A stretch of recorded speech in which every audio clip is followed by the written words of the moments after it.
नमस्कार, मैं हूं अभय श्रीवास्तव और आप देख रहे हैं सासा polity my point of view. अब लगभग 3 महीने बाकी रह गए हैं लोकसभा चुनाव के। अगर मैं गलत नहीं हूं तो 2019 के अप्रैल महीने के फर्स्ट वीक में लोकसभा चुनाव संपन्न हो गए थे। अब वैसी स्थिति में अगर देखा जाए तो जनवरी, फरवरी, मार्च और 15 दिन इधर का ले लीजिए तो मैक्सिमम 3 साढ़े 3 महीने बचे हुए हैं।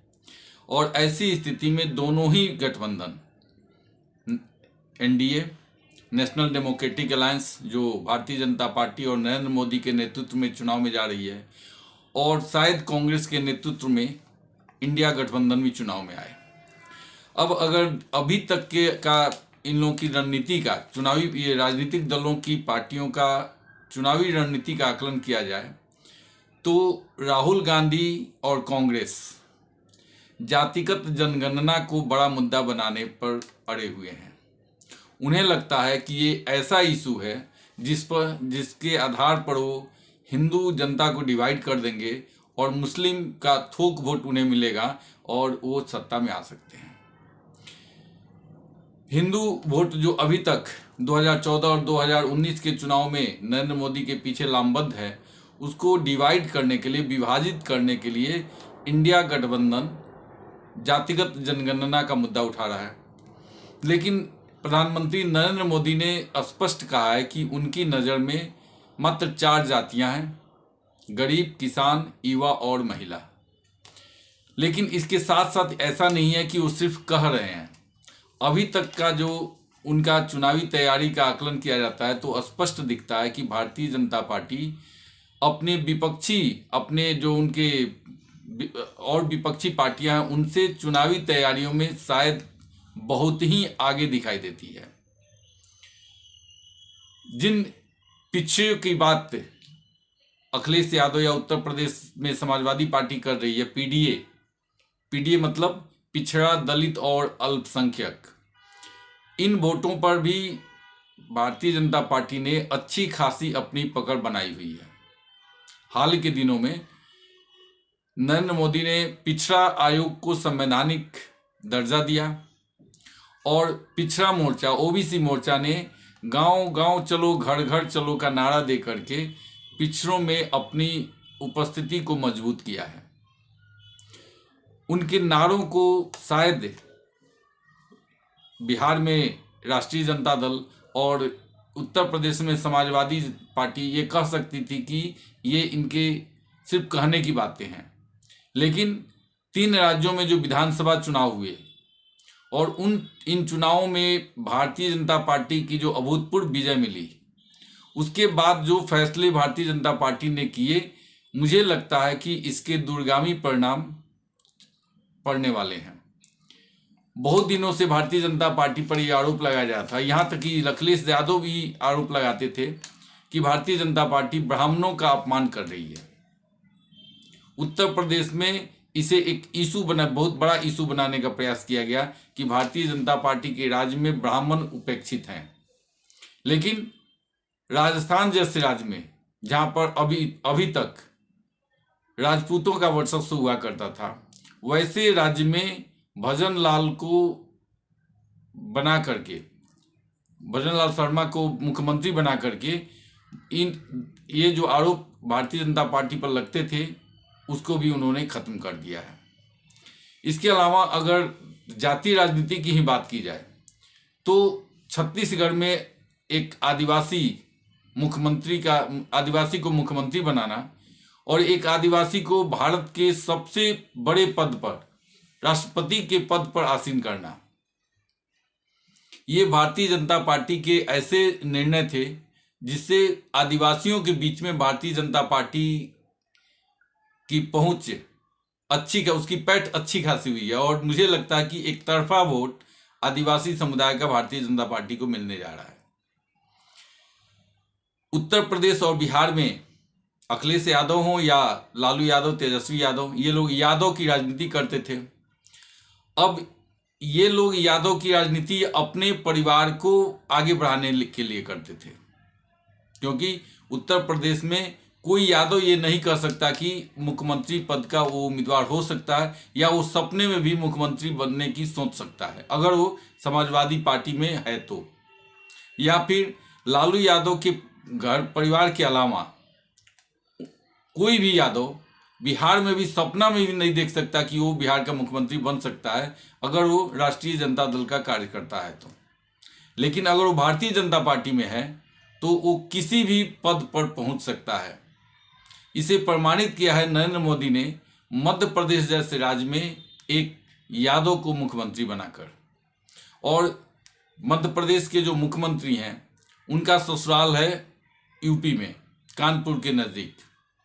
तो चुनाव में स्वाभाविक रूप से अगर मध्य प्रदेश के मुख्यमंत्री यादव मुख्यमंत्री अगर वो उत्तर प्रदेश में भ्रमण करते हैं और यादवों के बीच एक संदेश देने में सफल होते हैं कि भारतीय जनता पार्टी ही एक ऐसी पार्टी है जो यादवों का कल्याण कर सकती है, या अल्पसंख्यकों का हो या फिर पिछड़ों का हो, उनका कल्याण कर सकती है, तो फिर अखिलेश यादव और लालू यादव की पार्टी के लिए समस्या खड़ी हो सकती है।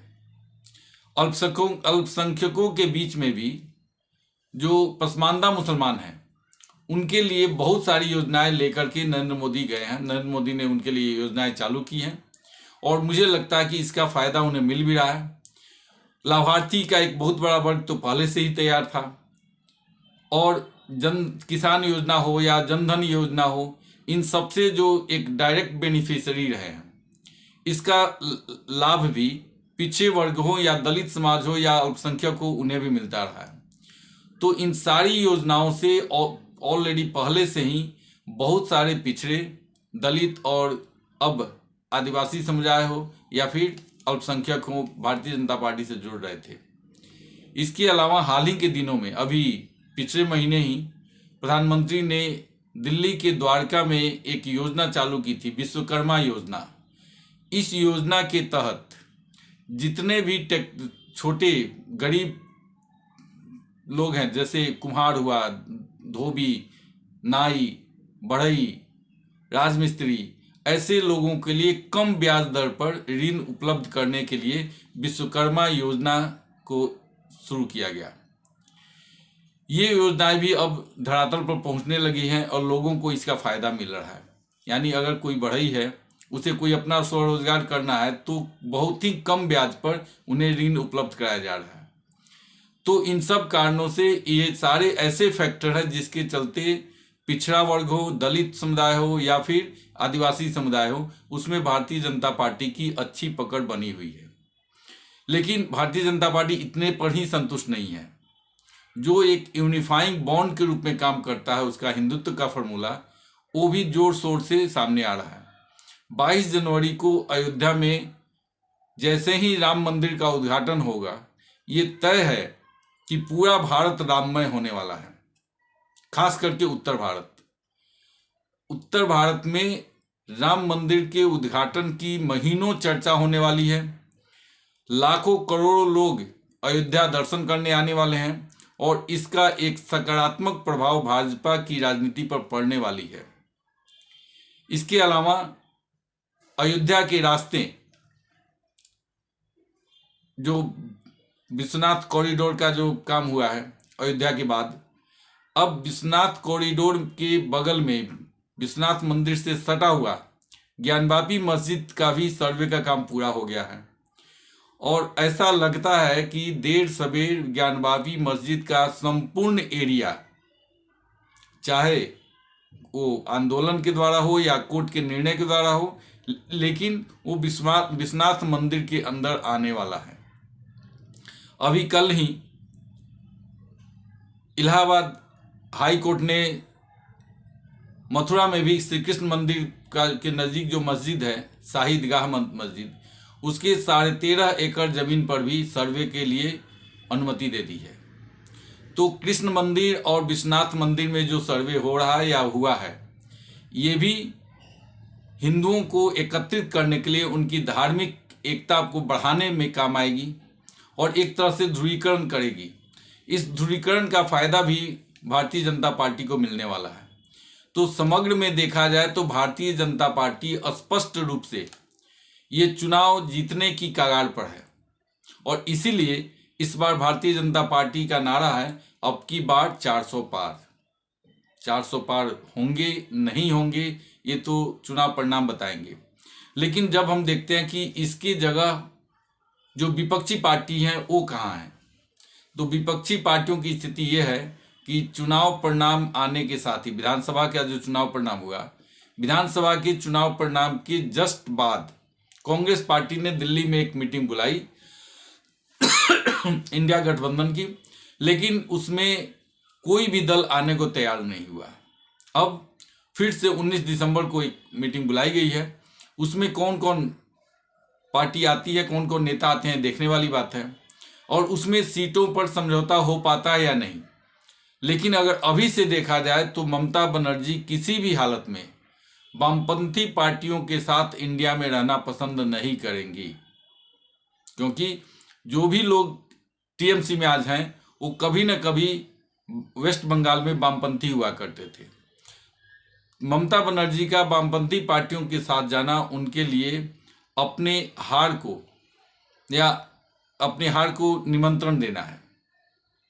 ऐसी स्थिति में राजनीतिक पार्टी, कोई भी राजनीतिक पार्टी हो, वो अपने जनाधार को खोना नहीं चाहेगी। वो किसी भी हालत में वामपंथियों के साथ जाना पसंद नहीं करेंगी।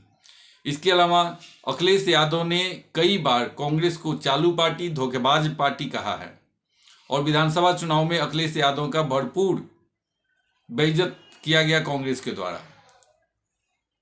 अखिलेश यादव ने भी उत्तर प्रदेश के कांग्रेस प्रदेश अध्यक्ष को चिरकुट कहा तो कमलनाथ ने उन्हें अखिलेश विखिलेश कह दिया। इन सारी चीज़ों को देखते हुए मुझे नहीं लगता है कि कोई स्पष्ट समझौता इन लोगों के बीच हो पाएगा। अगर मान भी लिया जाए तो भी किस मुद्दे पर इनके पास नरेंद्र मोदी को हराने के लिए कौन सा मुद्दा है, जनता को किस बात पर ये कन्विंस करेंगे कि हम नरेंद्र मोदी को हटा करके एक नया विकल्प देंगे। क्योंकि अभी तक कोई भी विपक्षी पार्टी हो, कोई अपना प्लान लेकर के, योजना लेकर जनता के बीच नहीं आया है। मुझे नहीं लगता कि भारत के किसी भी जनता के पास कोई एक ऐसा ये आइडिया इन्होंने दिया हो कि अगर हम आएंगे सरकार में तो ये काम करेंगे। ये क्या बोलते हैं, हम आएंगे, हम नरेंद्र मोदी को आएंगे हराएंगे इसलिए हमें वोट दीजिए।